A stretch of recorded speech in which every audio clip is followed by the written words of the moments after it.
Jules, we have our quarterfinal lineups, which Yeah. means it's time to play the prediction percentages Yes. game. Let's start with what I discovered was the silver path. Yeah. Paris Saint-Germain, the defending champions, against Liverpool, 6-time winners. 6-time winners. Second leg being in Liverpool, I think, is an advantage. There's no doubt. Right now, I think PSG are a better team than Liverpool.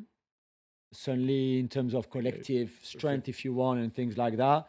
At this time, so I would give my PSG boys, and I promise you I'm trying to be objective here, not too biased, a slight advantage because, on the other hand, I know this Liverpool team has been a little bit dysfunctional at times, fragile defensively, the Salah issue that we mentioned too, and all of that. But they can, I think, really rally around a tie like this and get together and get better. So I would go 55-45 PSG. I might go a little bit higher PSG just simply because the levels of dysfunction of Liverpool are enormous and because they've been so fortunate that Konate and Van Dijk have been fit all season. That's Even when right. they've Yeah, been yeah, bad. Even when Konate's had yeah. some shocking games. There's just certain little things that can go wrong again. So I'm going to go a little bit higher for Paris Saint-Germain. But yeah, I agree with you. Liverpool, Anfield, second leg, anything can happen. Yeah. I think if I'm Lucho, I have to think in terms of I want to win this in the first leg. And as we mentioned, that big Paris Saint-Germain game against Lens in between. Yeah. The other game, Real Madrid and Bayern Munich. Talk about royalty. Yeah. What is it? 21 Champions League titles between them? Yeah, this would be very special. Incredible. You can never, we've said that so many times, and including that City game for Real Madrid, you can never write them off, obviously. Wait, you're supposed to say that about the Germans in general, right? True, but Bayern are the favorites, we said. Okay, so exactly. Bayern have to be the favorite of this tie because we have made them our favorite of the whole competition. Yeah. So it'll be Bayern, a little bit more than Real Madrid. I still think that this Real Madrid team beats City because City are not very good right now too. Bayern are so much better than Machine. I was going to go 70-30. That's probably too high. So I go 60-40 Bayern. Okay. I'm going to go, for me, it's a lot closer than this. Maybe I'm overrating the Thibaut Courtois factor. Injured Thibaut Courtois, by the way. Sorry? Injured Thibaut Courtois. And injured Barcola too for the PSG Liverpool game. Courtois definitely not back? We don't know yet, but he might be back, he might not, but he came off injured. Okay. On the other hand, Mbappe's back. Bellingham maybe back. Soon, yeah. So I don't know if that kind of balances things out a little bit. I'm going to go 52% Bayern. I just think this is going to be, it's going to be so close. And it's just going to be like, I was talking to people at UEFA, like, how do you even find referees for these two games? Which is, that's going to be a challenge as well.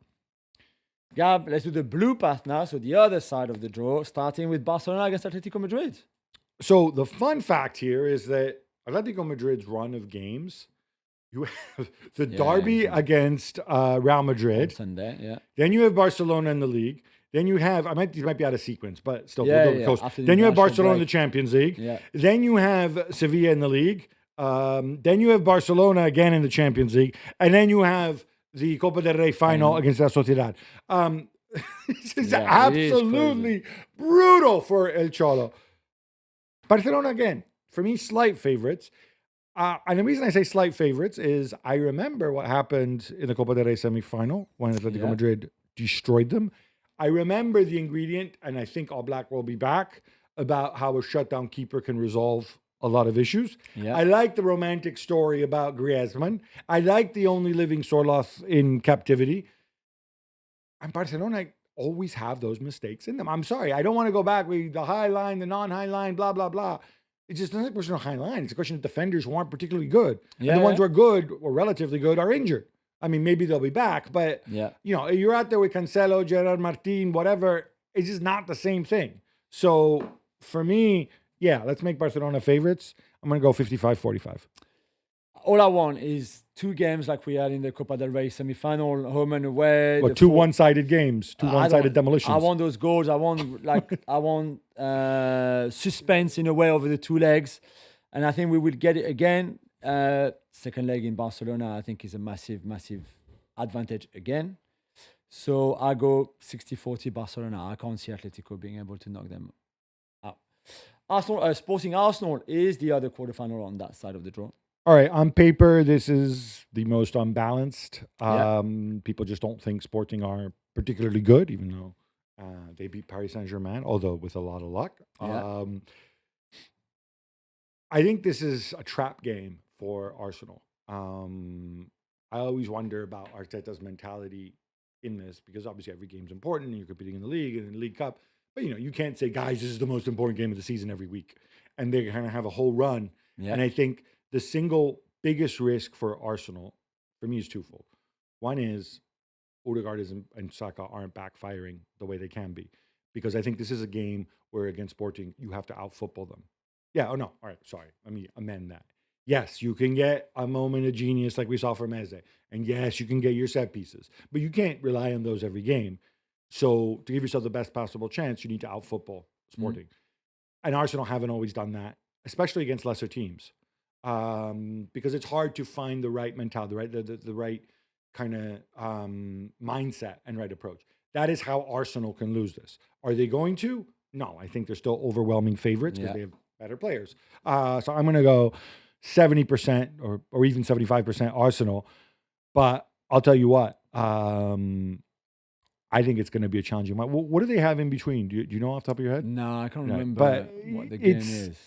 A lot is the mindset. A lot is a carryover from the international break. This is, do not underestimate Sporting. No, I don't think they will. It's the Gyökeres derby, of course. I think Arsenal. I wouldn't play Gyökeres for that reason. I'd play, you've got the best on earth, Kai Havertz. I would play Gyökeres every day in those two games. 80-20 for me, for Arsenal. It would be a massive upset. One of the biggest upset if they were to be knocked out by Sporting.